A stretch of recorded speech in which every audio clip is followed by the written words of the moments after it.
Bueno, buenas tardes a todos y bienvenidos al primer taller de Contaje para lisina para profesionales. Mi nombre es Paula Martín de Pablo. Yo soy dietista nutricionista y trabajo actualmente en la unidad de enfermedades metabólicas en el Hospital 12 de Octubre. Lo primero, agradecer tanto a mis compañeros del Hospital 12 de Octubre como a la Asociación de Familias GEA, a las participantes Luz Iglesia y Beatriz Casado y a la Federación Española de Enfermedades Metabólicas por hacer posible este taller dirigido especialmente para profesionales. Comenzamos nuestro taller con Beatriz Casado, con su ponencia ¿Por qué contar en lisina? Evidencia científica. Beatriz Casado es la mamá de un niño que padece acidura glutárica. Hola, buenas tardes a todos. Gracias, Paula, y gracias, Delia. Gracias por organizar el taller, porque en la asociación pues sabemos cómo nos cambia la vida al empezar a contar en lisina. Entonces, sabemos también que encontrar información sobre esto es muy difícil, porque lo más habitual en las enfermedades metabólicas es contar en proteínas, es hacer una restricción de proteínas totales, no por aminoácidos. Y además es que los afectados por acidura glutárica tipo 1 son muy pocos. Entonces, pues sabemos de la dificultad de esto y tener este taller seguro que nos va a ayudar mucho a todos a conocer un poco más. Bueno, pues mi nombre es Beatriz Casado. Soy la madre de... esto no me pasa la diapositiva. De un niño con acidura glutárica tipo 1 ahora.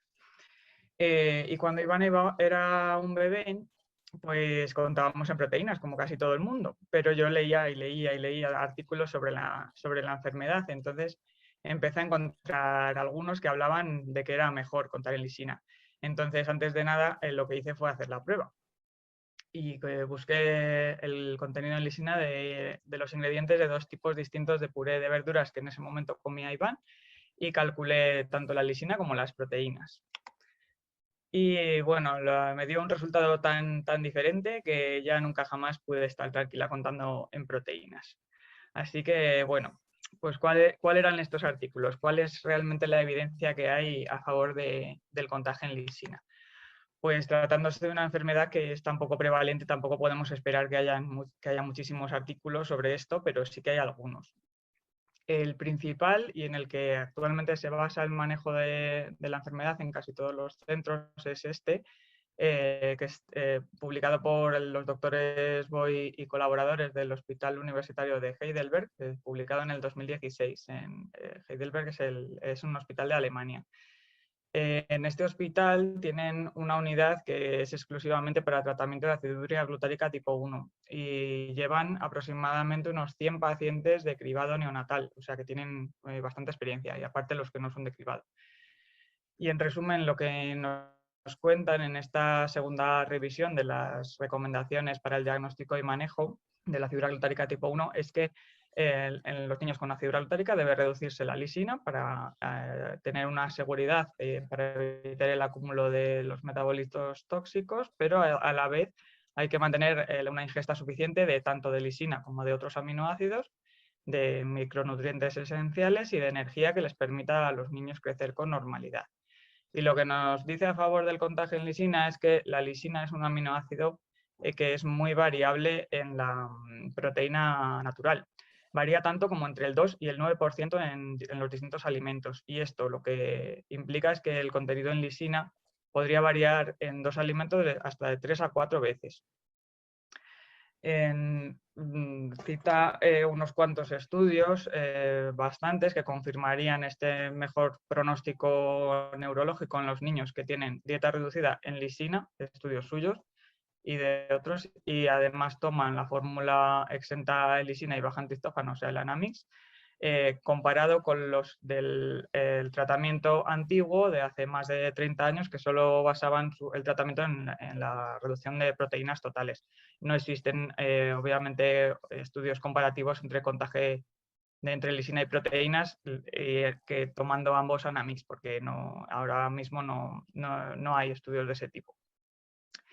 Especialmente sí que me ha parecido interesante que también es del mismo grupo de Heidelberg, publicado mucho antes, y en este estudio lo que calculaban era si era adecuada la ingesta de lisina y de otros nutrientes y otros aminoácidos, comparando por rango de edad las dietas con distinta reducción de proteína total.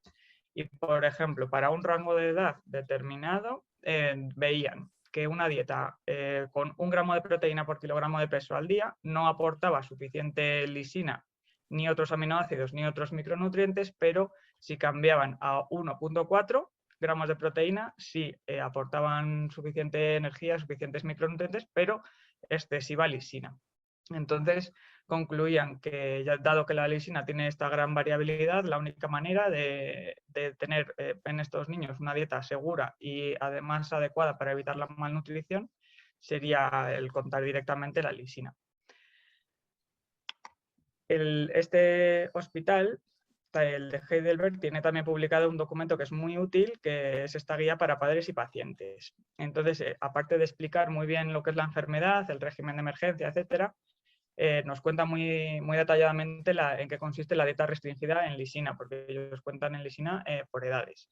Y lo que más llama la atención en esta guía, al leer la parte de la dieta, es que los cereales aparecen en la zona verde como alimentos básicos con contenido en proteínas y lisina escaso o nulo, dice.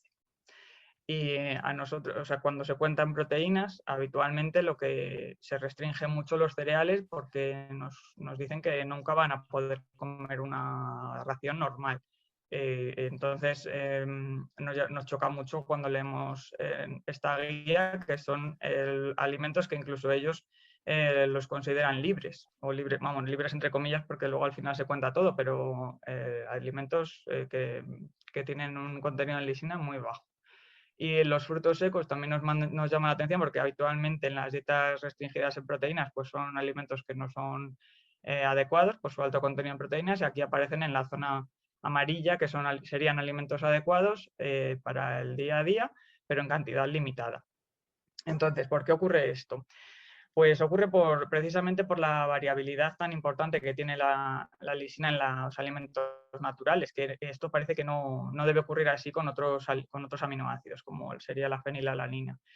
Y lo más importante lo vemos en los cereales. El ejemplo máximo es el de los cereales. Son típicamente una mala fuente de proteína. Porque precisamente tienen la lisina muy deficitaria. Sería su aminoácido limitante. Y entonces, tanto es así de importante que existen estudios, incluso antiguos, del 93, sobre cómo enriquecer los cereales en lisina para prevenir la malnutrición en países desfavorecidos que basan su alimentación en cereales. Y bueno, ¿qué ocurre con los pacientes que tenemos una dieta restringida en proteínas o en lisina? Pues que solamente esto, solo comer cereales normales, es calidad de vida. O sea, marca la diferencia. Solo poder comer lo mismo que la familia, salir de casa y no tener que llevar comida, pues merecería la pena solo por esto el contar la lisina. Y esto, como sabemos, tanto los cereales como los frutos secos son alimentos que realmente son ricos en proteínas, pero en lisina no. Entonces, solo podemos hacerlo si contamos en lisina. Y hasta aquí mi primera parte. Ahora Delia nos va a explicar cómo se cuenta en lisina y cómo se hace el cambio de la dieta. Gracias.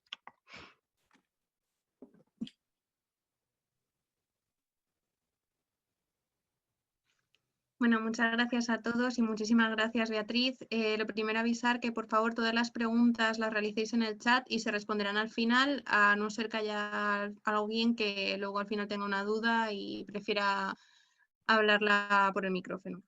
Ahora damos paso a Delia. Delia es mi compañera, es una dietista nutricionista que está especializada en el tratamiento de las enfermedades metabólicas. Bueno, buenas tardes a todos. Muchas gracias, Paula. Y gracias a todos los compañeros que estáis aquí esta tarde después de salir del hospital aprendiendo cómo contar la lisina en la aciduria glutárica. A ver, ¿qué me pasa? Entonces, yo lo que os voy a contar es cómo hice yo el cambio para empezar a contar lisina en los pacientes del 12 de octubre. ¿Vale?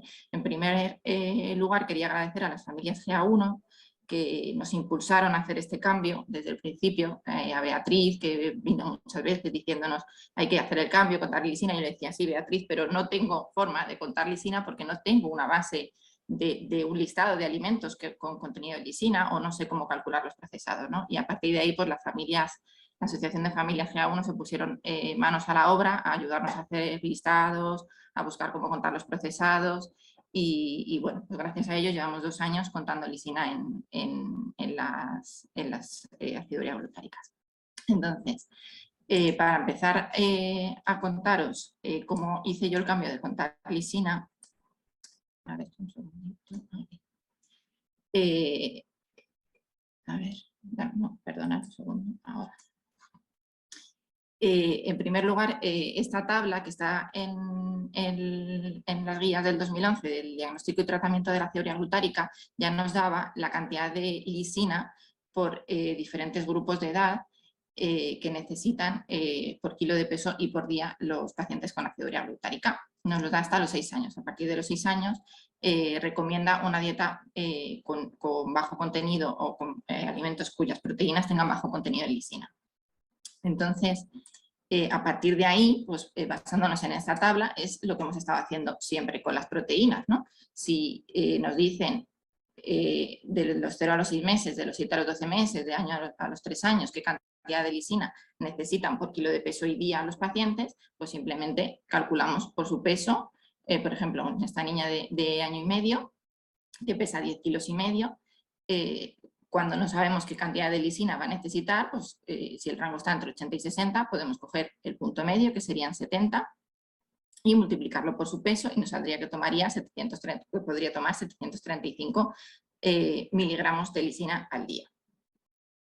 En otro niño de 5 años que pesara 20 kilos, pues sería lo mismo, más o menos 55, que serían sus requerimientos entre los 4 y los 6 años, por los kilos que pesa, 20 kilos, nos saldría que podría tomar 1100 miligramos de lisina al día. Hasta aquí todo normal, igual que hemos calculado las proteínas siempre para las glutáricas, ¿vale?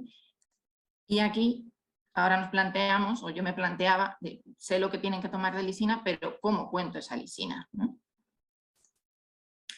Pues en primer lugar hemos desarrollado unas tablas de contenido de lisina y en calorías con ayuda de la Asociación de Familias GA1, que de hecho está en su página y que podéis descargar, o los que queráis pues me escribís y os la puedo enviar. Y en esta tabla, pues como en cualquier tabla de composición de alimentos, se recoge el contenido en lisina por 100 gramos de alimento de porción comestible, igual que unas tablas de composición de alimentos, y las calorías también.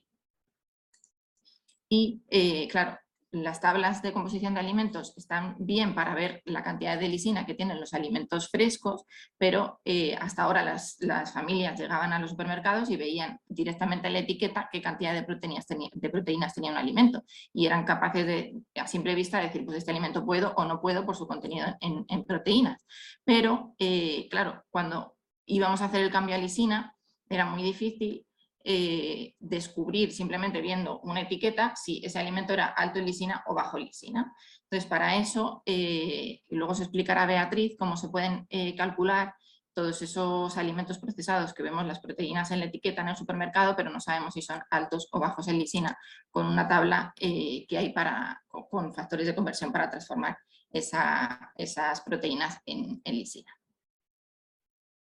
Las tablas de contenido de lisina, como os he puesto aquí algunos trocitos, algunos extractos de las tablas, pues si veis aquí, por ejemplo, las verduras y las frutas, pues van recogiendo toda la lisina que tienen las diferentes frutas y las diferentes verduras. Si veis, hay mucha variabilidad entre algunas, a pesar de que el contenido proteico pueda ser similar. Por ejemplo, la zanahoria tiene 44, pero si nos vamos al brócoli tiene 135, que es como casi 3 veces más. Entonces, a esta variabilidad de lisina es a la que se refería Beatriz, ¿no?, en la presentación anterior. Estas tablas, como os he comentado, las podéis descargar de la página web de Familias GA1, y si no, pues os las puedo enviar. Aquí tenéis también pues, los cereales y las legumbres, ¿vale? Entonces, claro, pues llegado el caso de que ajustemos o contemos cuánta lisina necesita un paciente y tengamos estas tablas, pues vamos haciendo el cálculo igual que lo hacíamos anteriormente con las proteínas. Hay alimentos pues, que tienen, como veis anterior, 80, 90, 100 en las frutas y las verduras, y en los cereales pues, están alrededor de 100, 200, 300, y las legumbres pues, alrededor de 600, 1000, 2000 algunas, ¿vale? Pero bueno, hasta aquí pues es ir haciendo el cálculo igual que lo hacíamos antes con proteínas. ¿Qué pasa cuando tenemos un paciente que es un recién nacido o un lactante en el cual todavía no ha empezado a introducir la alimentación complementaria y únicamente estamos con biberones, ¿no? Con fórmulas? Pues simplemente ajustaríamos por su peso, le calcularíamos los requerimientos que tiene de lisina, de suplemento de aminoácidos y lisina y de calorías, y ajustaríamos la alimentación, ¿vale? Pues este recién nacido, por ejemplo, de 3 kilos de peso, que nos llega, por ejemplo, a la consulta del cribado neonatal, pues tendría unos requerimientos de 300 miligramos de lisina, de 3,9 gramos de equivalentes proteicos y de 345 calorías al día. Y a partir de aquí, pues tendríamos que ver si este paciente va a utilizar una fórmula de inicio, pues tendríamos que buscar el aminograma de nuestra fórmula o de la fórmula de inicio que queramos usar o de la que esté usando para ver cuánta lisina tiene por 100 gramos y poder ajustar estos requerimientos de lisina. Esto igual que lo hacíamos previamente con las proteínas. Después ajustaríamos su suplemento de aminoácidos y si es necesario ajustar las calorías con alguna fórmula sin proteínas, pues ajustaríamos las calorías. ¿Cuál es el problema que me encontré muchas veces cuando fui haciendo este cambio? Es la dificultad de encontrar los aminogramas de muchas fórmulas de inicio, de muchas fórmulas de continuación y de los cereales infantiles, porque no estaban en las bases de datos, pero tampoco cuando se los pedíamos a las casas comerciales, muchas veces tenían el dato, no lo podían dar, o a veces me ha llegado a pasar de que te dan un dato y no tiene, lo comparas con las proteínas que tiene o con otras fórmulas de inicio y dices que no puede ser, no sé si fiarme porque no me cuadra, ¿no? Es verdad que quizá en los últimos meses sí que he ido encontrando algunos aminogramas más, algunas casas comerciales pues después me han escrito y me han mandado algunos aminogramas, bueno, pero sigue siendo un poco complicado encontrar algunos de los aminogramas de algunas fórmulas. De todas formas, yo lo que suelo hacer es que si tengo unas fórmulas, 2 o 3 fórmulas de las que sé la lisina que tengo, pues intento siempre usar esas fórmulas y me aseguro del aporte de lisina que estoy dando. En el caso de que no tengáis alguna, pues eso, podéis intentar pedirlo incluso se podría llegar a medir en algunos laboratorios. Cuando tenemos un lactante en el cual le vamos a poner fórmula infantil y una fórmula de inicio, una fórmula de continuación y podemos encontrar el aminograma o le ponemos una fórmula que sí que tengamos el aminograma, pues sería simplemente ajustar como hemos visto y ya está. Pero me preguntaréis, ¿y cuando hacemos o qué hacemos con la lactancia materna o cómo hacemos cuando llega el momento de introducir la alimentación complementaria? Pues con la lactancia materna nosotros en el hospital lo que hacemos es lo mismo que os he contado con la fórmula de inicio. Simplemente buscaríamos cuánta lisina tiene la leche materna y en el caso, porque claro, sabéis que la leche materna va cambiando mucho los aportes proteicos en los primeros meses de la vida, va disminuyendo las proteínas, ¿no? Entonces se podría llegar incluso a medir la cantidad de proteínas que tiene y poder estimar, ¿no?, más o menos la cantidad de lisina. Ahora os enseñaré que hay unas tablas también en las que se estima la cantidad de lisina en función de los meses de vida, la cantidad de todos los aminoácidos en función de los meses de lactancia materna y se ajustaría igual, ¿vale? Buscaríamos cuánto es el máximo de lactancia materna que podría tomar hasta la cantidad de lisina máxima que le podamos dar, pues si la leche materna tiene 68 miligramos de lisina y el niño puede tomar 300, pues nos sale que podría tomar como 440 mililitros de leche materna al día. Lo segundo que haríamos, igual que con las fórmulas, es ajustar el suplemento de aminoácidos sin lisina y si lo necesitáramos por calorías, las fórmulas sin proteínas. y nosotros lo que hacemos es darle siempre primero el biberón de la fórmula especial, o sea, del suplemento de aminoácidos sin lisina, y si necesita alguna fórmula para ajustar calorías, pues el suplemento de la fórmula sin proteínas para las calorías, y después le ponemos al pecho, ¿vale?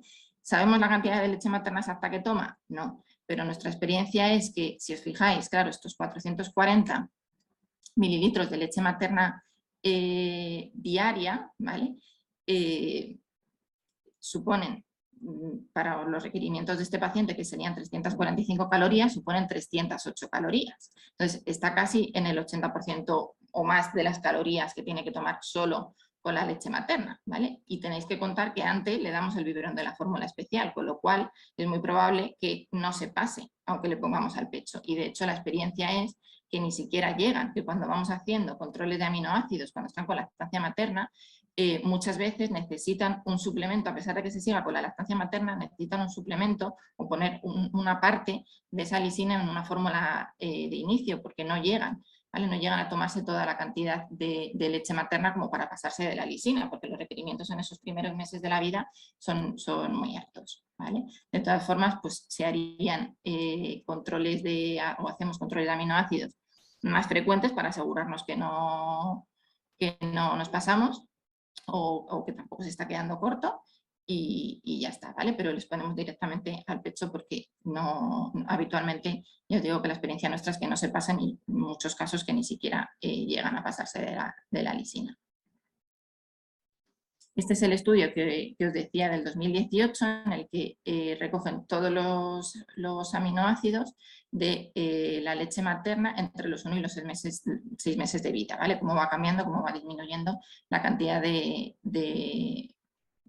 pues en este caso de lisina, ¿vale? A lo largo de los meses, ¿vale? De todas formas, si podemos medir, por ejemplo, en el banco de leche materna del hospital nos mide la cantidad de proteína, no nos mide la cantidad de lisina, pero bueno, más o menos sabiendo la cantidad de lisina que tiene la leche materna madura con la leche materna de los primeros días de vida, pues podemos más o menos ir estimando, y con esta tabla ir estimando qué cantidad de lisina le puede estar aportando esa leche materna. Y cuando llega la introducción de la alimentación complementaria, porque hasta ese momento pues hemos ido ajustando la lisina solo con la fórmula de inicio o con la lactancia materna, pero llega un momento en el que tenemos que empezar a introducir la alimentación complementaria. Entonces es muy importante, como siempre y como lo hacíamos antes con las proteínas, la educación nutricional del paciente o de la familia. Enseñar a contar la lisina, con lo que os decía, bien las tablas de lisina y calorías, igual que se hacía antes con las proteínas, y cuando empiezan a introducir la alimentación complementaria dejan de tomar toda la lisina en forma de leche, ¿no? Bien sea de leche materna o de fórmula de inicio, y hay que dejar una parte de lisina diaria para el cereal, para la fruta y para la verdura, ¿no? Que son los 3 primeros grupos con los que empiezan. Y esa lisina hay que descontarla de la fórmula de inicio, igual que lo hacíamos con las proteínas. Entonces, a medida que va comiendo más sólidos, irá disminuyendo la lisina de la fórmula de inicio y aumentando la de las comidas. Y en este momento ya nos olvidamos de la distinción que hacíamos antes de las proteínas de alto de la leche, pasárselas a alimentos de alto valor biológico, a yogur o a otro tipo de alimentos de alto valor biológico, y empezar a utilizar las proteínas de bajo valor biológico. Aquí ya solo tendrían lisina, entonces iríamos descontando lisina de leche, iríamos subiendo lisina de alimentos. ¿Y qué lisina es la que inicialmente podemos utilizar, ¿no? para cuando empiezan a comer con los primeros purés? Pues, por ejemplo, un niño que tuviese con 5 meses y 7 kilos, como sus requerimientos hemos visto que de los 0 a los 6 meses son como 100 miligramos de lisina por kilo, tendría unos requerimientos de 700. Si os fijáis, igual que lo teníamos hecho entonces para las proteínas, lo hicimos para la lisina, que es aparte de darles una tabla en la que tengan por 100 gramos la cantidad de lisina de todas las frutas y de todas las verduras, se lo hicimos también por 75, 50 y 25 por ayudarles un poco en los primeros purés, ¿no? al contaje a los pacientes de los primeros purés. Entonces, si os fijáis, la cantidad de lisina de las frutas oscila, pues eso, hay algunos que tienen menos, 12, 17, la pera, la manzana, que también coinciden con que tienen menos cantidad de proteína, pero otras que tienen un poquito más de proteína, como el plátano o el kiwi, pues oscilan entre pues, 30, 50 y alguno de 60, ¿vale? Algunos con el aguacate que tiene más cantidad de lisina, 135. Entonces, como veis, hay mucha variabilidad. También hay variación en la cantidad de proteínas que tienen. Pues, entre, por ejemplo, la manzana y el aguacate hay mucha variación de proteínas, pero también lo hay en lisina, ¿vale? Y entre las diferentes frutas pues hay mucha variación y con las verduras pues nos ocurre lo mismo. Las verduras tienen alrededor de 80, 90, 100, hay algunas pues eso, en 40, las que tienen menos lisina, 78, 30, ¿vale? Hay mucha variabilidad en la cantidad de lisina que tienen. Pero una cantidad media que solemos usar cuando empezamos con los primeros purés son 200 miligramos más o menos, porque con 200 miligramos les da opción de hacer un puré de frutas de unos 100-150 y un puré de verduras de otros 100-150 gramos y no pasarse de esos 200 miligramos de lisina, ¿vale? Y además utilizar si quieren un poquito de cereal o si es necesario un poquito de cereal. Es muy importante en este momento que empiecen a contar las calorías, porque como ya no van a tener una dieta en la que nosotros le vamos a controlar tanto, pues tienes que tomar tantos gramos de proteínas de alto valor biológico que se traducen en tanto de yogur, o tienes que tomar tantas proteínas de bajo valor biológico que es tanto de verduras, y podemos estimar más o menos las calorías que le van a pasar por ahí, sino que ahora van a tener una cantidad de lisina y en función del tipo de alimento que elijan, si son alimentos más ricos en lisina, podrán tomar menos cantidad, con lo cual serán menos calorías, y si son alimentos con menos lisina, pues podrán tomar más cantidad y serán más calorías. Entonces va a haber mucha variación en las calorías en función del tipo de alimento que tomen. Por lo tanto, aparte de los 200 miligramos de lisina que les damos para los purés, hay que empezar a decirles qué cantidad de calorías queremos que tomen en esos purés, ¿vale? Para que se vayan familiarizando también con las calorías y llegado el momento en el que ya pues, dejen de tomar fórmula de inicio, lactancia materna, y pasen solo a tomar alimentos, pues eso, frutas, verduras, cereales y demás en su dieta, pues puedan asegurarse el contenido calórico, que es tan importante también en estos pacientes. Entonces, según va aumentando la alimentación complementaria, vamos disminuyendo la lisina de los biberones y de la leche materna y nos olvidamos de la diferencia que hacíamos antes entre proteínas de alto y proteínas de bajo y ya únicamente tenemos lisina para las dos cosas.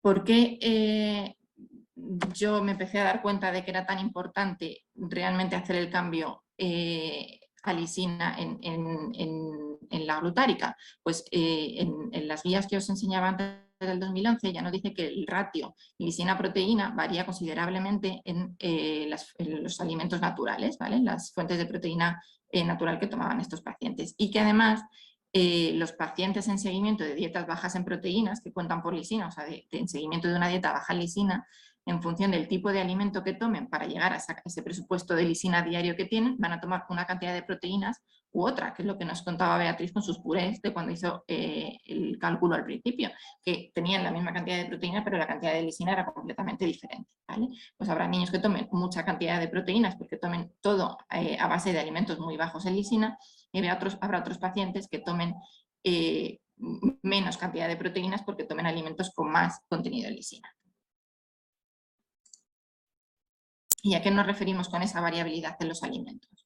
Pues os he puesto un ejemplo de 3 grupos de alimentos con, por ejemplo, 3 gramos de proteínas de alimentos que yo usaba antes como alimentos de alto valor biológico. Cuando iba retirando leche, pues usábamos el yogur y la leche entera porque tenía 3 gramos de proteínas y era fácil de repartir en el día. Entonces, un yogur o 100 gramos de yogur y 100 mililitros de leche entera que tienen 3 gramos de proteína, tienen pues 250-300 miligramos de lisina.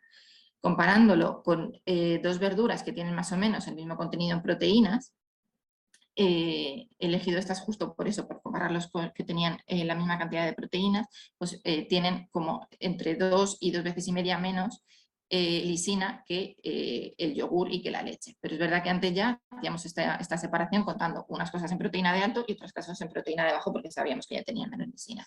¿Pero qué pasa con los cereales?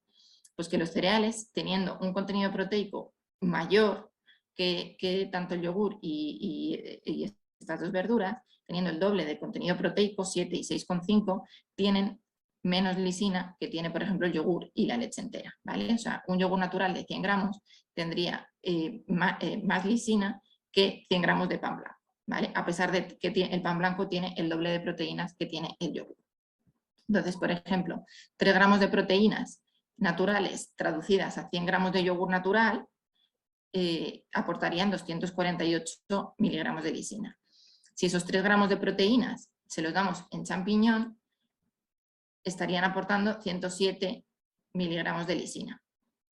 Si esos 3 gramos de proteína los tomara en arroz blanco, serían 45 gramos de arroz blanco en crudo, que como aumenta con la cocción, pues serían como 100 gramos en cocido y tendría 105 de lisina. Y en pan blanco serían 43 gramos de pan, 3 gramos de proteínas y tendrían 86 de lisina. Entonces, si os fijáis, claro, de los 86 miligramos de lisina del pan blanco a los 248 del yogur, hay 3 veces más lisina, ¿vale? Y además, como comentábamos, como el aporte calórico de estos niños es tan importante, en el yogur, en 100 gramos de yogur que tienen 248 miligramos de lisina, tendríamos 56 calorías y además el volumen de comida, 100 gramos de yogur no es ni un yogur normal, porque el yogur es de 120 o 125, o sea que sería un poco menos de un yogur, ¿vale? Esta misma lisina, si la tomamos en arroz, estos serían 100 gramos de arroz en crudo y estos serían 100 gramos de arroz en cocido, que son 220 gramos de peso. Y tendrían la misma cantidad de lisina que el yogur, a pesar de que tiene el doble de la cantidad de proteínas, pero también tiene como 5 o 6 veces más calorías, ¿vale? O sea, ya no solo el volumen de comidas, sino que también el aporte calórico varía mucho, ¿vale? Y en el pan, pues lo mismo, 100 gramos de pan que tendrían 200 miligramos de lisina, tendrían 7 gramos de proteínas, o sea, sería también 2 veces y algo más cantidad de proteínas que habría en nuestro yogur, con la misma cantidad de lisina, incluso un poco menos, y con 3 veces más o 4 veces más calorías, ¿vale? Por lo tanto, antes estábamos permitiendo parte de proteínas de alto valor biológico en forma de lácteos, sobre todo, por lo menos en nuestro caso, y parte de proteína de bajo valor biológico en forma de frutas y verduras, y todos estos cereales que no tomaban, al final tenían menos cantidad de lisina que lo que estaban tomando en un yogur, y el volumen de comida es muy diferente. Y todos estos cereales los estaban tomando en forma de cereales hipoproteicos, que pues ni de sabores tan iguales, ni les permite tener una dieta, pues eso, que no, parecida a la del resto de la familia, porque tienen que tomar productos especiales, su volumen de comida es muy diferente. Otro ejemplo sería la patata. La patata por 100 gramos tiene 110 miligramos de lisina para 2 gramos de proteínas. En esta patata que tenéis aquí, que pesa 200 gramos, tendríamos 220 miligramos de lisina para 4 gramos de proteínas. Si lo comparamos con nuestro plato de arroz que veíamos antes, que tiene más o menos la misma cantidad de lisina, 235, ¿vale? La cantidad de proteínas es verdad que es mayor, pero la cantidad de calorías también, ¿vale? Y el volumen de comida, pues, es muy, muy diferente también. Lo mismo ocurriría, por ejemplo, con las pastas, ¿vale? La pasta de trigo cruda tiene casi 300 miligramos de lisina y en cocida tiene 133. Esto es diferencia de peso únicamente por la cocción, ¿vale? Si comparáramos la pasta con la patata y el plato de arroz que veíamos antes, pues 100 gramos de arroz en crudo y 65 gramos de pasta de trigo tienen más o menos la misma lisina que esta patata, ¿vale? A pesar de que su contenido proteico llega a ser de la patata, por ejemplo, a la pasta, el doble o más del doble, ¿vale? Otro un grupo de alimentos en el que pues nos dimos cuenta, ¿no?, de esa diferencia en el contenido de lisina con respecto a la cantidad de proteínas en los frutos secos, porque sí que es verdad que pues hasta mientras estuvimos haciendo el contaje en proteínas, pues todos los frutos secos los tenían prohibidos, porque claro, con estas cantidades de proteínas que tienen los frutos secos, pues si se comían un poquito de frutos secos habían consumido prácticamente todas las proteínas del día, con lo cual eran alimentos que tenían prohibidos. Y si nos fijamos en la cantidad de lisina, es verdad que tienen mucha lisina, que tienen 400, 1000, 600, ¿vale? Que son cantidades o miligramos de lisina muy altos, cuando a lo mejor tienen que hacer una dieta a un niño pues de 1000 o de 1200 miligramos de lisina, pues que se coman 1000 en pistacho, pues es mucho.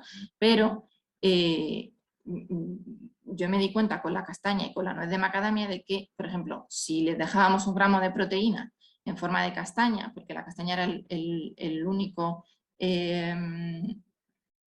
fruto seco que les permitíamos tomar, porque su cantidad de proteína era 1,6, pues 1 gramo de proteínas en forma de castañas serían 60 o 65 gramos de castañas, y esto le iba a aportar 60 miligramos de lisina. Pero hay un fruto seco que es la nuez de macadamia, que a pesar de su elevado contenido proteico es muy bajito en lisina. Entonces, si ahora comparásemos este gramo de proteína, que son 60 gramos de castañas, a la nuez de macadamia, 1 gramo de proteína a la nuez de macadamia serían 13 gramos de nuez de macadamia, ¿vale? Y únicamente tendría 2 miligramos de lisina, o sea, prácticamente nada, ¿vale? Con lo cual hay mucha variación en el contenido de lisina de los frutos secos, ¿vale? Si estos 60 miligramos de lisina que nos aportaban los 60 gramos de castañas los transformamos a la nuez de macadamia, 300 gramos de nuez de macadamia nos aportarían los 60 miligramos de lisina. ¿Vale? Imaginaros para comernos 300 gramos de nuez de macadamia, ¿vale? Y la diferencia calórica es muy importante, ¿vale? Y en cambio estos 300 gramos de nuez de macadamia aportarían 23 gramos de proteínas que no se los habrían comido previamente y sin embargo son 60 miligramos de lisina. Para ver un poco la diferencia que hay en la cantidad o la variabilidad, ¿no?, que hay de cantidad de lisina en los diferentes grupos de alimentos, he calculado los miligramos de lisina por gramo de proteína en diferentes grupos de alimentos, ¿no? Entonces, por ejemplo, en las legumbres, la lenteja, el garbanzo y la judía pinta, a pesar de tener un contenido proteico muy alto y un contenido de lisina muy alto, sus miligramos de lisina por gramo de proteína son alrededor de 60-70 miligramos. Y en alimentos de alto valor biológico, que, pues como por ejemplo el pollo o el atún de lata o el huevo, los miligramos de lisina por gramo de proteína son entre 70 y 90. Si ahora nos fijamos qué cantidad o cuántos miligramos de lisina por gramo de proteína tienen los frutos secos y los cereales, vemos que hay muchísima diferencia, que quitando por ejemplo el pistacho y la castaña, están alrededor de 30 miligramos de lisina por gramo de proteína frente a los 70, 60, 80, 90 que aportan las legumbres y las carnes y los pescados y los huevos, ¿no? Y en los cereales pues ocurre igual, incluso tienen menos cantidad de lisina por gramo de proteína, tienen entre 23, 28, 30, ¿vale? Miligramos de lisina por gramo de proteína. Si los comparamos con las frutas y con las verduras, pues lo que os comentaba, en las frutas, por ejemplo, hay mucha variabilidad también de contenido de lisina, porque, por ejemplo, están todas alrededor de 30, 50, pero, por ejemplo, hay alguna, como por ejemplo la sandía, que tiene 100 miligramos de lisina por gramo de proteína, ¿vale? Esa sería la fruta con más contenido de lisina a menor contenido proteico, ¿vale? Y en las verduras pues ocurriría más o menos igual, están todas alrededor de 30, 40, 70 algunas, ¿vale? O sea que incluso las frutas tienen más contenido de lisina por gramo de proteína de lo que tienen los cereales. Lo que pasa es que, claro, los cereales tienen más gramos de proteínas por 100 gramos que las frutas y las verduras. Por lo tanto, los cereales y los frutos secos, a pesar de que tienen un aporte proteico bastante alto o medio alto, su ratio lisina-proteína es menor que en otros alimentos. Y son alimentos que además aportan muchas calorías a la dieta y que les permiten tener una variación en la dieta o haber cambiado mucho, ¿no?, la forma de alimentación, de pasar de tomar esos alimentos hipoproteicos que pues ni nutricionalmente son lo mejor, ni pues de sabor están tan ricos, ¿no?, como están los alimentos naturales, y eran alimentos que buscábamos para darles calorías cuando no podíamos darle más proteínas, cuando en realidad pues, los alimentos de los cereales normales o algunos frutos secos de los de menor contenido en lisina los pueden tomar igualmente, siguen aportando las mismas calorías, el volumen de comida es también bastante bueno y pueden hacer una dieta muy similar a la que hace el resto de la familia, ¿vale? Entonces, los beneficios que hemos encontrado nosotros del contaje en lisina es que ya no van a tener alimentos prohibidos, sino que van a tener un presupuesto de calorías y de lisina que consumir en el día, y en función de los alimentos en los que lo quieran consumir, pues, o los gustos del paciente, ¿no? De los alimentos que le gusten y los que vayan a consumir, pues podrán ir adaptando la dieta lo más parecida al resto de la familia y siempre con productos naturales, olvidándonos de todos esos alimentos hipoproteicos. ¿Cómo hice yo el cambio a lisina en un paciente que ya estaba en seguimiento? Por ejemplo, un paciente de 3 años, de 4 años, de 5 años, porque hemos visto lo que hacemos en los lactantes de reciente diagnóstico o pequeñitos que están solo con fórmulas.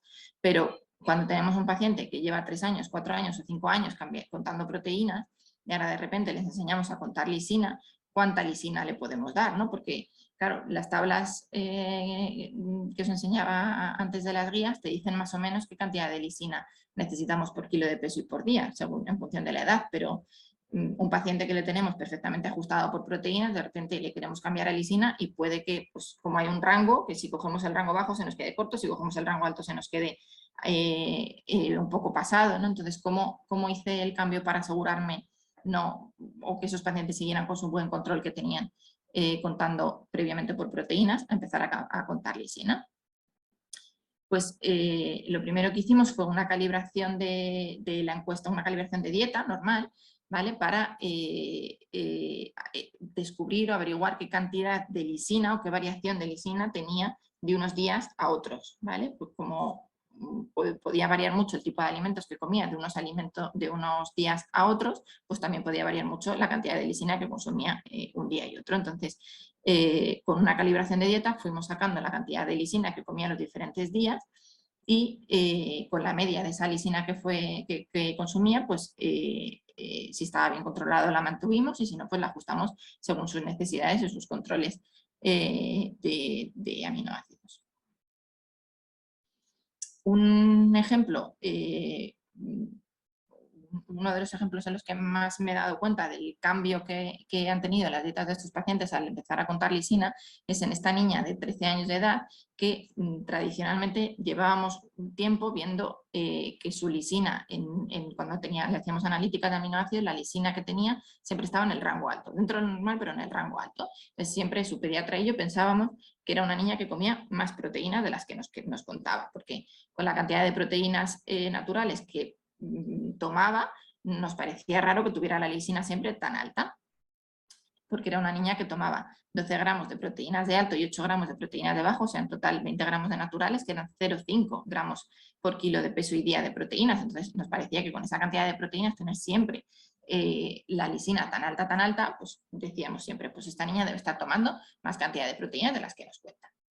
¿Qué pasó? Que cuando hicimos el registro, ¿no?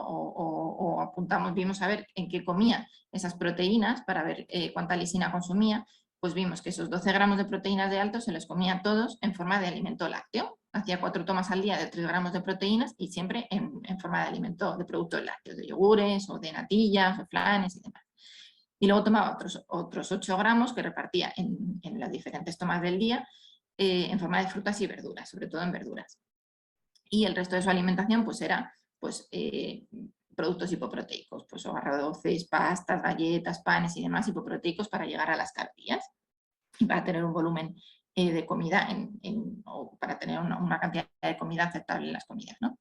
Entonces, cuando le estimé la lisina en la consulta, antes incluso de hacer una calibración de dieta, simplemente el primer día que vino a la consulta, cuando yo había ya empezado a contar lisina, luego os explicará Beatriz cómo se cuentan todos los alimentos procesados, pero bueno, en general los lácteos se multiplican todos por 80, con lo cual tomaba 12 gramos de proteínas, todos los tomaba de proteínas de alto y todos los tomaba en forma de lácteo, con lo cual de ahí solo teníamos 960 miligramos de lisina y además tomaba 8 gramos de proteínas en forma de frutas y de verduras, sobre todo de verduras, con lo cual se lo estimé por 60, que es más o menos la media de las verduras. Y ahí me salió que entre las dos cosas tomaba como 1.440 miligramos de lisina, que eran como 40 miligramos por kilo de peso y día. Y yo pensé, pues no me parece tanto, ¿no? Porque las guías acaban a los 6 años con un rango de entre 60 y 50 miligramos por kilo de peso y día, y esta niña con 13 años está tomando 39. Pues no me parece tanto como para que tenga esa lisina siempre tan alta, ¿no? O siempre en el rango alto de la normalidad en sus analíticas.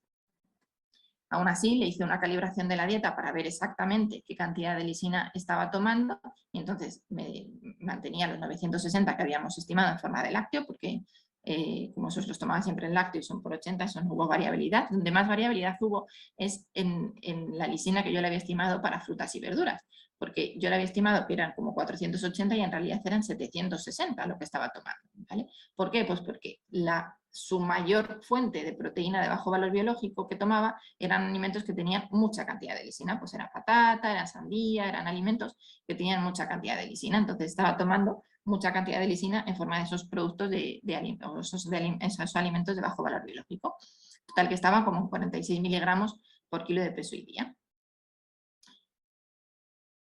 Cuando le expliqué un poco el contaje en lisina a esta familia, a pesar de que sigue sin contar, ¿vale? Pero sí que tiene un poco en cuenta la cantidad de lisina que aportan los diferentes alimentos para ir eligiendo alimentos que aporten menos cantidad de lisina, pues al cabo de un tiempo volvimos a calibrar la dieta y ahora mismo está en 1000 miligramos de lisina al día, que son 25 miligramos por kilo de peso y día, y lo que ha reducido mucho es el lácteo. En realidad solo toma como 2-3 gramos de proteínas en forma de lácteo al día, el resto lo toma en forma de frutas y verduras, que toma incluso un poquito más de lo que tomaba, entre 8 y 10 gramos de proteínas en forma de frutas y verduras, y ha introducido el arroz y el pan normal. O sea, con bajar el lácteo ha podido introducir arroz, pan normal, ha dejado de tomar bastante cantidad de alimento hipoproteico, toma una alimentación lo más parecida al resto de la familia y la cantidad de lisina se ha reducido casi a la mitad.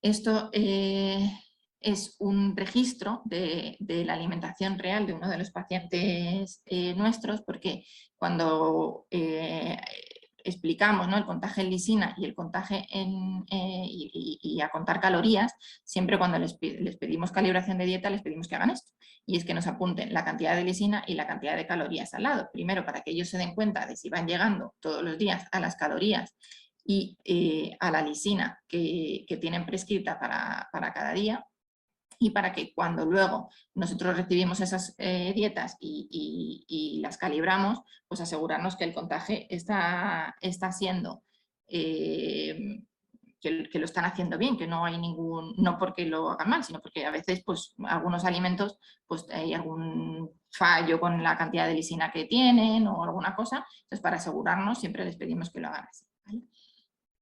Uno de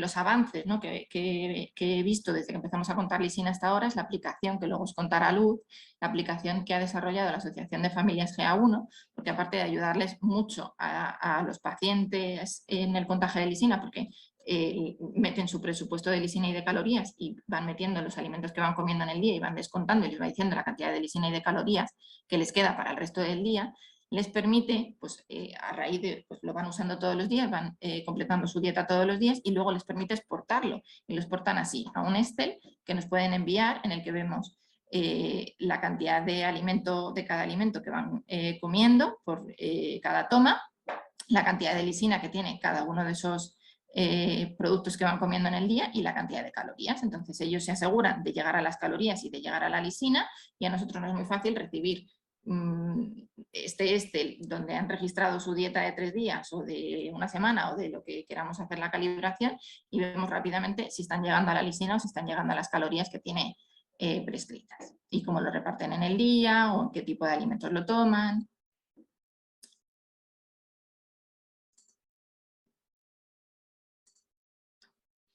Y en los adultos debemos realizar el mismo contaje de lisina que hacemos en los pacientes pediátricos. Pues las propias guías del 2011 nos dicen que a partir de los 6 años ya no nos dan unos miligramos por kilo de peso y día que tenga que tomar el paciente, sino que únicamente nos dicen que hay que evitar un exceso de proteína natural y evitar que esos alimentos que toman como proteína natural tengan alto contenido de lisina, sino que basen su dieta en alimentos con un bajo contenido de lisina.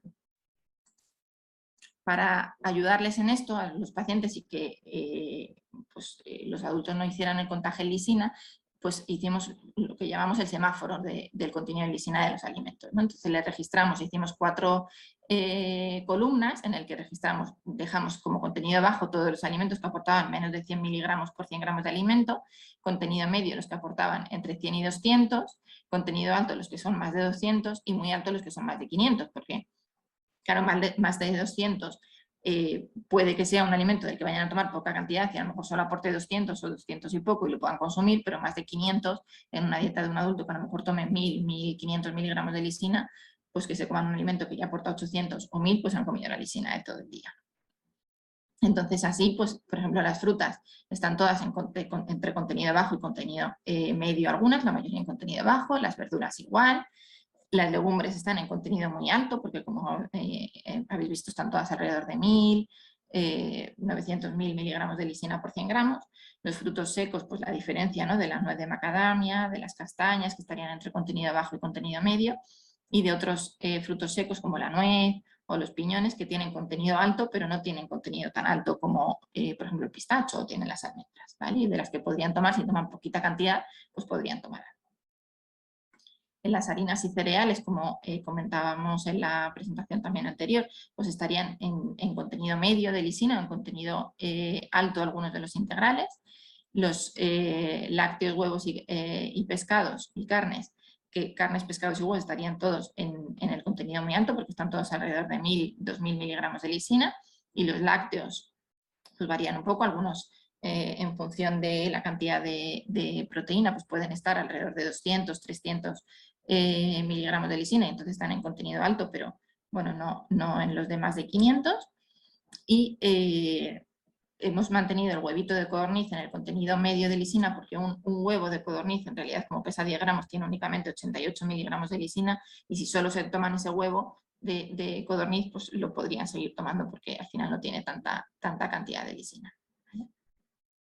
Entonces, a pesar de utilizar este semáforo con los pacientes adultos, hay que avisarles de que hay que tener cuidado porque todos los valores que hemos registrado en ese semáforo son por 100 gramos. Entonces, la leche puede estar en contenido medio bajo, pero si se toman un vaso de leche ya se están tomando casi 600 miligramos de lisina, ¿vale?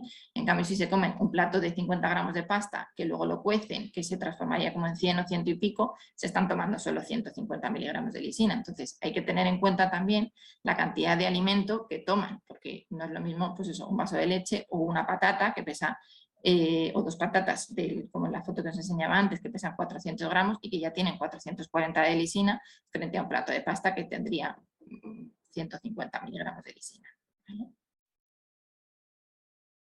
Y nada más, ahora os contará Beatriz cómo calcular todos los alimentos procesados, que es lo más complicado, ¿no?, para la dieta del día a día.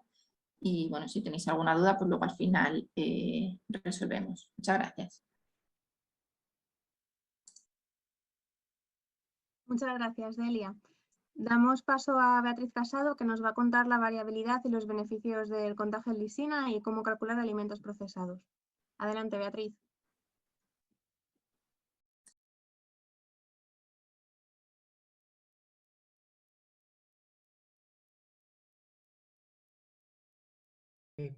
Ya.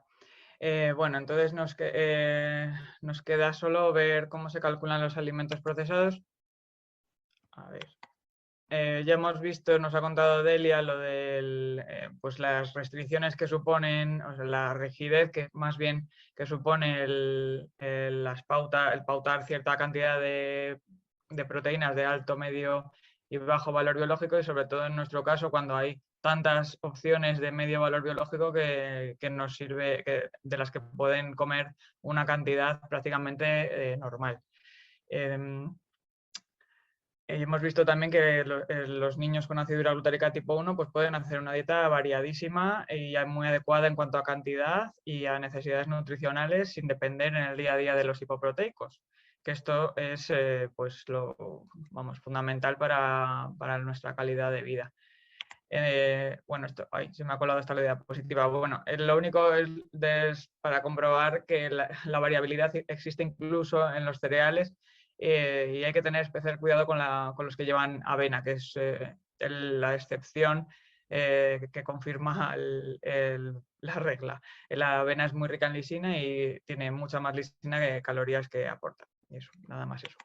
Y bueno, esto igual, la variabilidad que existe en las frutas y verduras, que es muy importante conocer, aunque decidamos seguir contando en proteínas, a lo mejor un niño más mayor que no quiere hacer el cambio, saber qué alimentos pues, son realmente ricos en lisina, aunque son muy bajos en proteínas, como la sandía y las espinacas también, por ejemplo.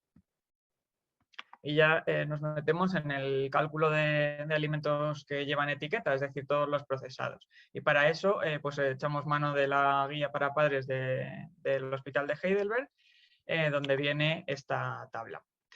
Los productos procesados, el contenido de lisina no se puede conocer.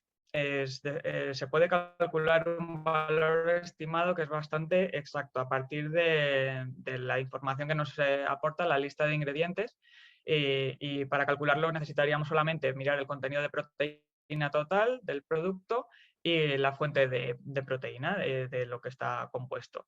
La fuente de proteínas la consultamos en la lista de ingredientes, que sabemos que están ordenados de mayor a menor según la proporción en la que están en el producto.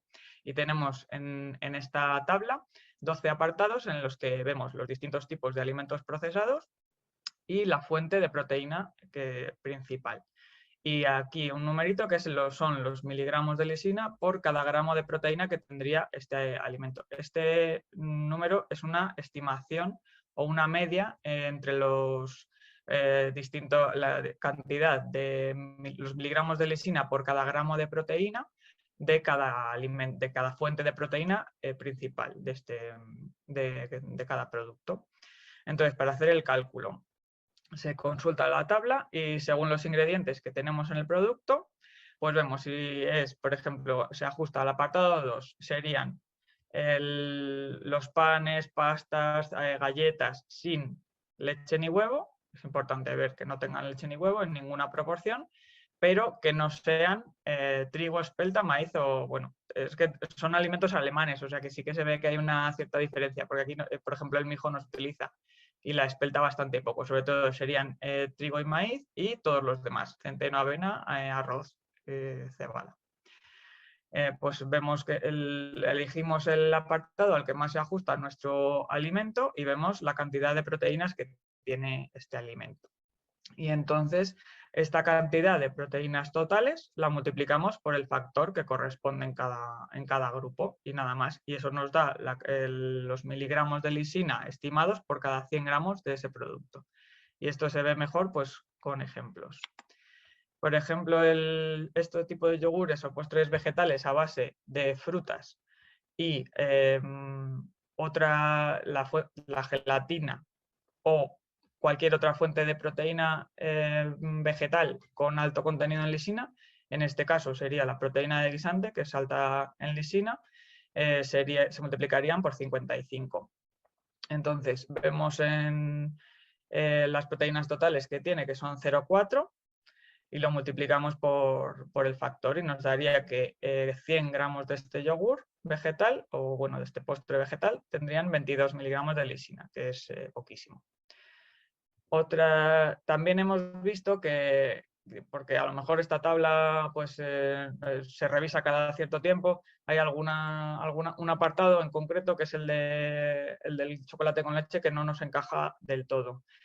¿Por qué ocurre esto? Porque ellos dicen que el factor sería 45 todos los productos que llevan en su composición cacao o leche, pero vemos que el cacao en polvo, el principio, o sea, la materia prima, solo cacao en polvo desgrasado, tendría 983 miligramos de lisina por cada 100 gramos y 19,6 gramos de proteína.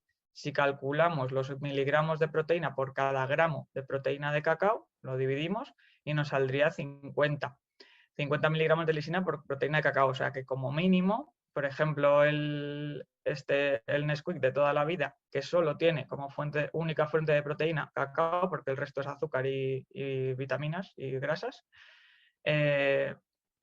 mínimo tendría que multiplicarse por 50 su contenido de proteínas, que sería 4,8.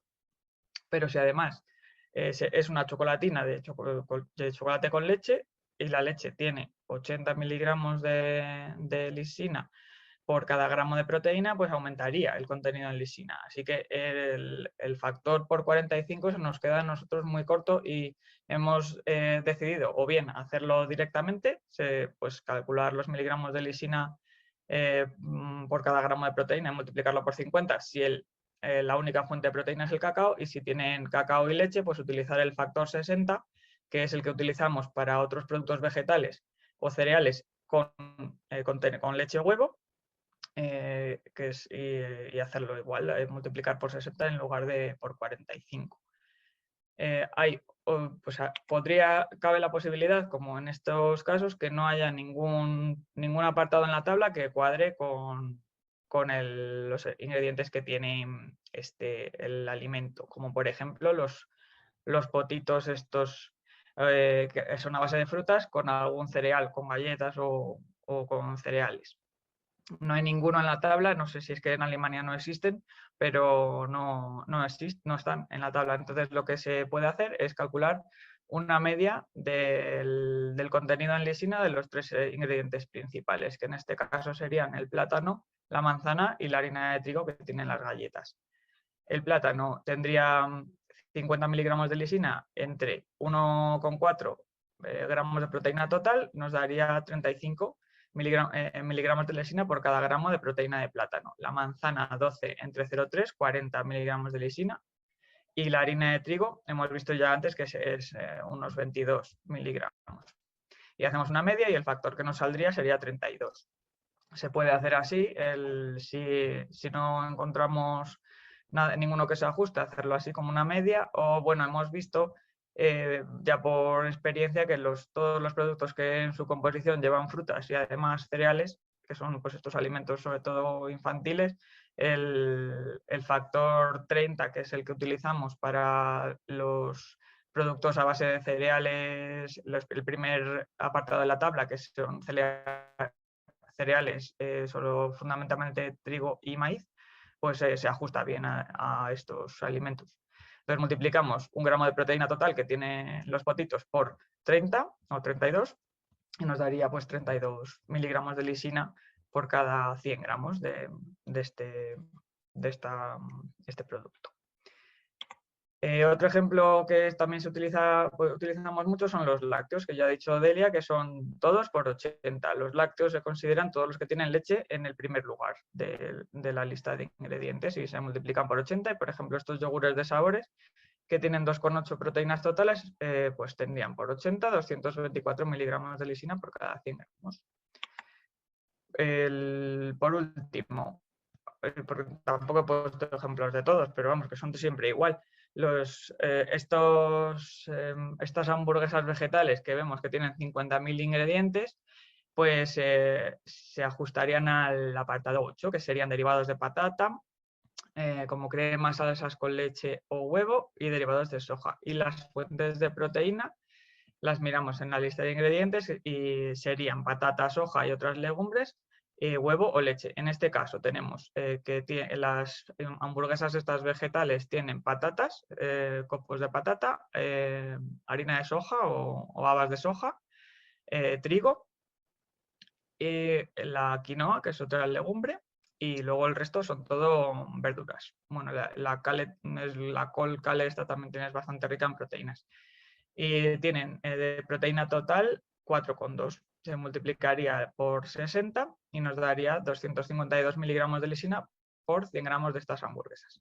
Cada hamburguesa pesa 75, así que tendría cada una 189 miligramos de lisina y 151 calorías, sin tener en cuenta el aceite de fritura. Y esto es todo.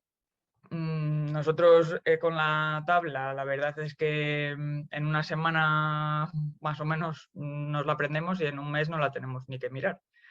Parece que son muchas cosas, pero luego en cada familia casi todos comemos siempre los mismos productos procesados, así que nos resulta bastante fácil aprender a usar la tabla.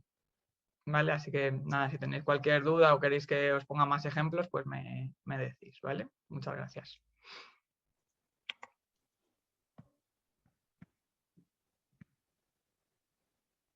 Hola Beatriz, muchísimas gracias. Terminamos el taller con la ponencia de María Luz Iglesias sobre herramientas para el registro dietético. También María Luz es la mamá de una niña con afibria glutárica. Adelante, Luz. Mi nombre es Luz, soy mamá de una niña de 3 años que tiene fibra glutárica y bueno, a nosotros nos resultaba muy trabajoso lo de anotar en un papel y llevar las cosas así, andar con tantos cálculos, así que mi marido es informático y desde más o menos el año de vida de Emma dijimos esto tiene que cambiar y bueno, desarrollamos esta aplicación, es una web y la verdad es que nos ha supuesto un cambio de vida radical. Muy bien. Bueno, como decía antes, la herramienta surge de nuestras necesidades como cuidadores y también está pensada para todas las familias afectadas, entonces la vamos actualizando con todos los comentarios y las ideas que nos llegan de las demás familias. Como decía, hemos dejado de utilizar el papel y de llevarlo todo manualmente, así que el ahorro de tiempo que nos supone es, no sé, brutal. Nos ha ahorrado horas. Ya no tenemos que sumar, restar en el papel cuando, por ejemplo, se dejaba algo de comida o si en mitad de la comida quería cambiar de idea y decía, ahora no quiero comer más esto, quiero otro, cosas que pasan mucho con estos chicos, ¿no? Y también nos simplifica mucho, por ejemplo, si vamos a comer afuera y no hemos previsto qué es lo que va a querer comer, ¿no? Pues a lo mejor quiere comer un poco de patatas fritas, un poco de pasta. Pues con una aplicación es todo muy, muy fácil. No solo nos facilita el contaje en lisina, sino que también nos calcula automáticamente las calorías, que también verlo visualmente es mucho más fácil, ¿no? De la otra manera había que hacer 2 cálculos en el papel. Y también es una ayuda para la gente que todavía cuenta en proteínas, porque como permite meter los datos en proteínas, también se puede ver, aunque no sepan calcular en lisina, pues también se puede ver cómo se refleja esa variabilidad simplemente con poner un producto. La herramienta en sí es una página web, se puede abrir tanto en el ordenador como en una tablet o en móvil y es muy práctica para tenerla en la cocina. Como decía, fue desarrollada por mi marido, que tiene una empresa que se llama Front ID, pero todo el trabajo ha sido como voluntario para la asociación. El uso es completamente gratuito y los gastos de mantenimiento se cubren con subvenciones que recibe la asociación. Tenemos actualmente unos 70 usuarios registrados, casi todos son de España, pero hay también gente de Latinoamérica, y bueno, 70 usuarios en una enfermedad que podemos ser 100, 120 en toda España significa que hay un porcentaje muy importante de familias que ya la usan. El primer paso que hay que hacer, como en cualquier web, hay que hacer un registro muy sencillo con el nombre, podemos poner un alias, correo electrónico, contraseña, y lo que nosotros recomendamos es tener un único usuario para compartir entre los padres y otros cuidadores que haya, ¿no? Por ejemplo, abuelos o quien sea, porque toda la información está centrada en el paciente. También está la opción de recuperar la contraseña si se olvida. Y una opción que es muy práctica para usarla desde el móvil o la tablet es añadir la web a la pantalla de inicio del móvil y entonces desde ahí se abre directamente como una aplicación. No hay que andar buscándola en el navegador. Una vez que nos registramos, lo primero que hay que hacer es ir al perfil.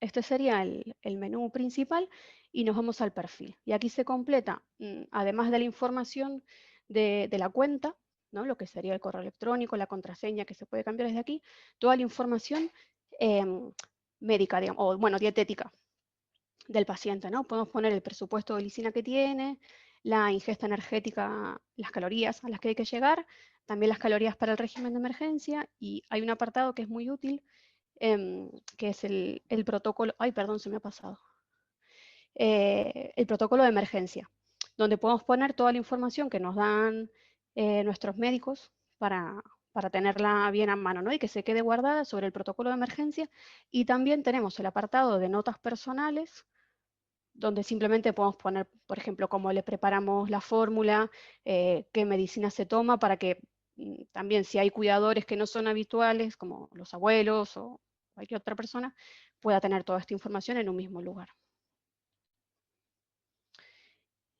El siguiente paso, una vez que tenemos toda la información puesta, es empezar ya a tener la lista de productos. Contamos, como decía Delia, con la lista oficial que está puesta como lista pública. Tenemos en la zona de listas de productos una parte que son nuestras listas y otra que es la lista pública, que tenemos aquí la tabla oficial preparada por la asociación y revisada por la unidad de nutrición del 12 de octubre, que está basada en los datos de ODIMED, Nutrition Data, y la tabla de esta guía para padres del Hospital de Heidelberg.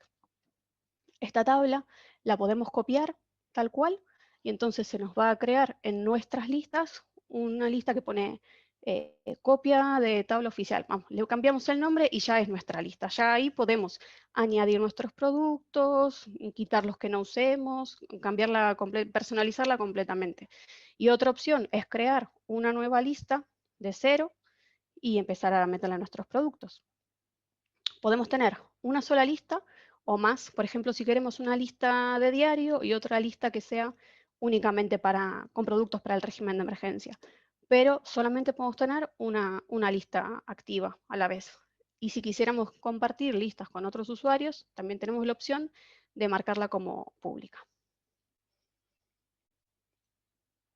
Esta es la vista dentro de nuestra lista de productos, donde tenemos pues todos los productos que vamos metiendo, la lisina, las calorías y también las proteínas. Y si queremos modificar, por ejemplo, la información de un producto, simplemente con pinchar ahí se puede cambiar el valor y guardarlo. Siempre tenemos que revisar, esto es útil sobre todo para los productos procesados, porque aunque el contenido proteico sea parecido, puede variar entre marcas, como explicaba Beatriz. Un yogur tiene 2,8 de proteínas y otro tiene 3,3. Entonces nosotros siempre tenemos que ser responsables de mirar los productos que compramos a diario.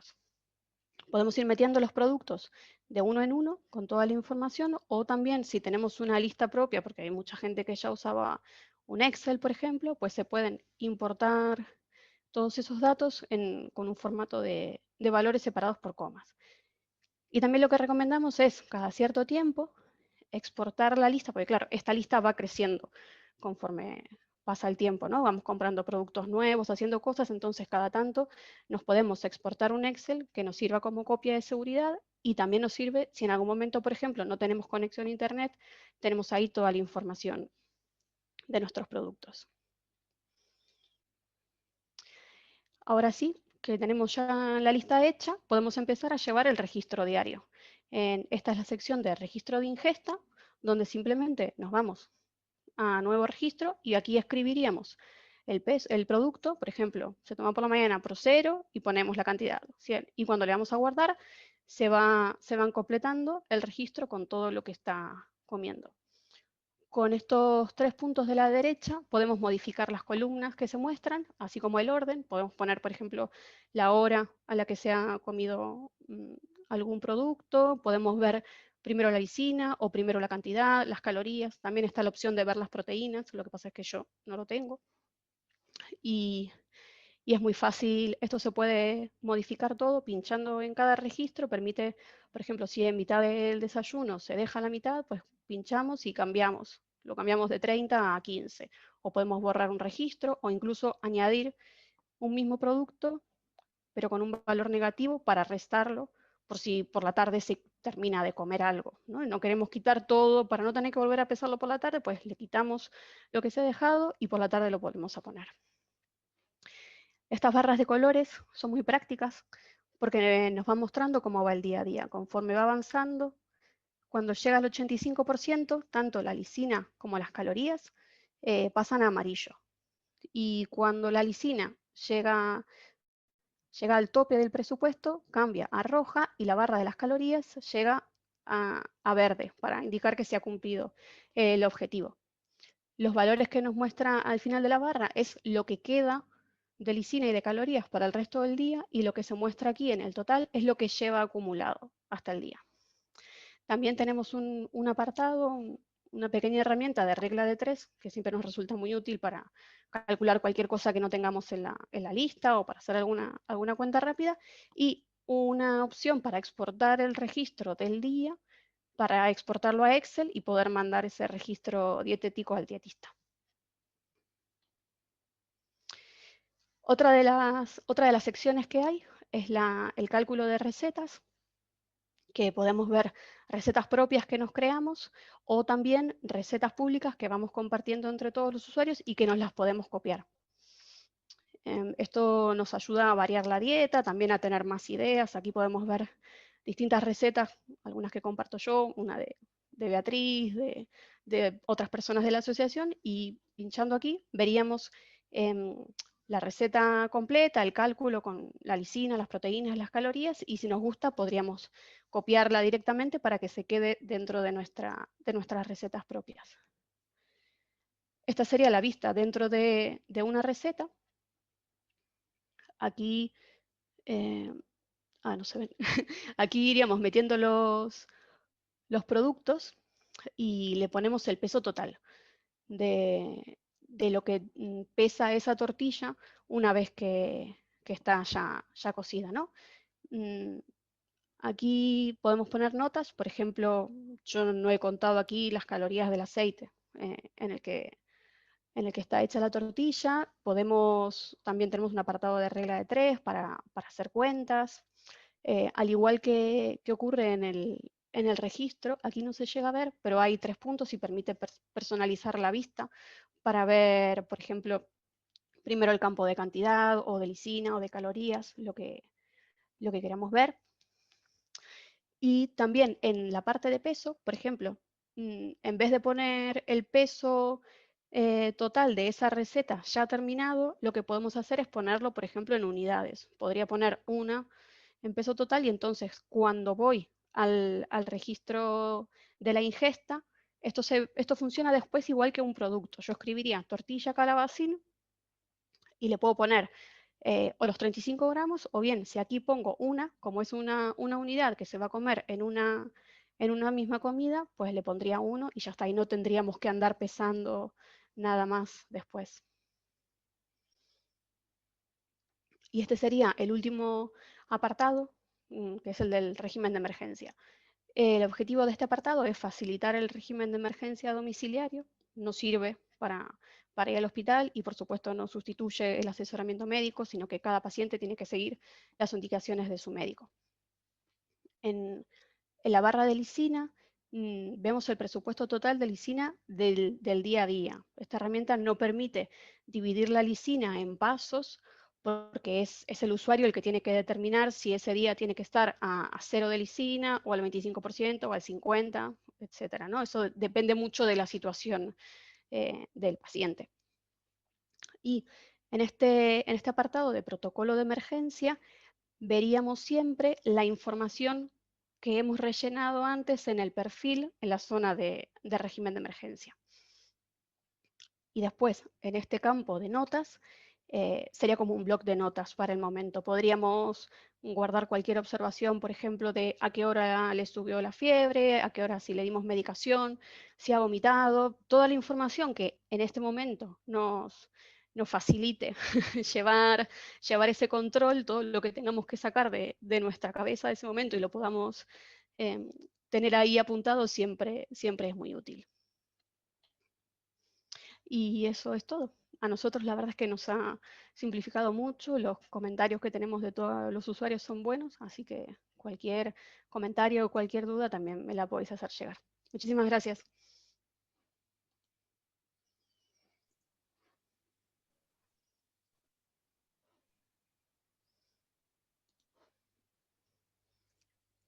Muchísimas gracias, Luz, y muchísimas gracias a todos. Ahora vamos a pasar al turno de preguntas. Comenzamos con una primera pregunta de Adriana, que nos da la enhorabuena por la charla. Gracias a ti, Adriana, por asistir. Y hay una primera pregunta para Delia. Pregunta que si existe mucha variabilidad con el contenido de lisina entre productos con y sin gluten. Esta pregunta también la podríamos llevar, ¿no?, a la tabla de los procesados, pero bueno, en realidad es verdad que como los productos con y sin gluten tienen ya de por sí una variación de proteínas, ¿no? Los productos con gluten tienen más proteínas que los sin gluten, a pesar de que, por ejemplo, el maíz sería un cereal o un alimento procesado que tuviera maíz, sería multiplicarlo por 30, como explicó Beatriz, y por ejemplo si es de arroz sería multiplicarlo por 40, pues aunque entre ellos no hay demasiada diferencia, sí que, porque por ejemplo el maíz se multiplica por lo mismo que el trigo, ¿vale? Pero claro, como tiene una diferencia proteica, cuando lo multiplicas un producto que tiene 11 frente a un producto que tiene 7, pues sí que va a haber variación, ¿vale? En el contenido de lisina. No sé si Beatriz quiere añadir alguna cosa. Solo que en algunos productos sin gluten que he encontrado por ahí hay harinas de soja, de habas, de cereales. Entonces que eso hay veces que no compensa porque ya no lo tienes que multiplicar por 30, ya sería por los que contienen legumbres, ya sería por 60. Entonces hay veces que no compensa. Hay que mirar la lista de ingredientes y ver si tienen solamente maíz o arroz o aparte tienen otros cereales que tienen más lisina o sobre todo las harinas de legumbres. Fenomenal, muchísimas gracias. Vale, la siguiente pregunta también es acerca de la dieta y también es para Delia. En relación a la tabla que presentaste en tu ponencia, la sandía se presenta como contenido bajo. Adriana también entendió que eran unas frutas especiales como el brócoli en el caso de las verduras. Efectivamente, claro, el problema del semáforo es que al final, como no hay muchas fuentes en las que basarnos, el semáforo lo hicimos un poco que fuimos decidiendo nosotros dónde poníamos los límites de cada tabla, o sea, de cada columna. Entonces, el del contenido bajo le pusimos el límite en 100. Como la sandía tiene 101, la dejamos dentro de contenido bajo. Es verdad que tiene mucha diferencia frente a otras frutas, pero aún así, claro, comparándolo con otros alimentos que tienen 300 o 400 o 500 o 1000, pues siguen siendo contenido bajo, ¿vale? Pero sí que es verdad que tienen más que otras. Pero claro, había que meterla en algún grupo y como tenía 101, pues la dejamos en el contenido bajo. Fenomenal. Una pregunta para Luz. Pregunta Maripaki, ¿cómo añadir un producto al registro con valor negativo? Muy fácil. Simplemente metes el nombre del producto y cuando vas a poner el número, le pones al principio un guión, lo que sería un menos, y después la cantidad. Por ejemplo, yo a veces lo que hago es que, no sé, un sábado, preparamos empanadillas o pizza y le preparo de más por si acaso porque no sé bien cuánto se va a comer. Entonces anoto todo para no olvidarme cuánto preveo. Y si ahora de 4 empanadillas, que son 40 gramos de oblea de empanadilla, que ya lo tengo metido en la lista, solamente se come 2, lo que hago es que pongo oblea empanadilla y le pongo menos 20. Entonces al día siguiente, si se lo quiere comer, no tengo que volver a pesarla, o si se me olvida, no tengo que andar apuntándome para el día siguiente cuánto era. O sea, simplemente con ver el registro ese negativo, que eran menos 20, pues al día siguiente ya sé que le tengo que poner 20. No sé si lo he explicado bien. Sí, fenomenal, Luz. Una última pregunta que yo creo que es en general para todo el equipo. Nos preguntan en base a los registros aportados y a la evidencia existente si suplementamos en arginina a pesar de que no existe una evidencia robusta. Y Adriana también pregunta cuántos miligramos kilo proponemos en general. Bueno, es una pregunta un poco que se nos sale del taller de las dietas, pero bueno, efectivamente, aunque no hay mucha evidencia científica, nosotros suplementamos alrededor de 200 miligramos kilo día, ¿vale? Que lo hemos consultado antes cuando he leído la pregunta con los pediatras que están conectados, porque ahí estamos las mamás y los dietistas, pero bueno, es eso, 200 miligramos kilo día. Fenomenal. Bueno, si alguien tiene alguna pregunta que quiera realizar por el chat o pregunta de última hora que quiera realizar por el audio, es el momento.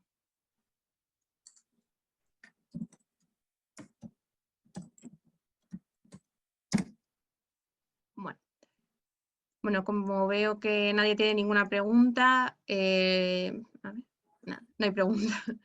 Bueno, pues muchísimas gracias a todos por asistir y por vuestra participación y esperamos veros el 18 de enero en la segunda parte de este taller. Muchas gracias a todos. Gracias, hasta luego. Gracias, Hasta luego. Luego.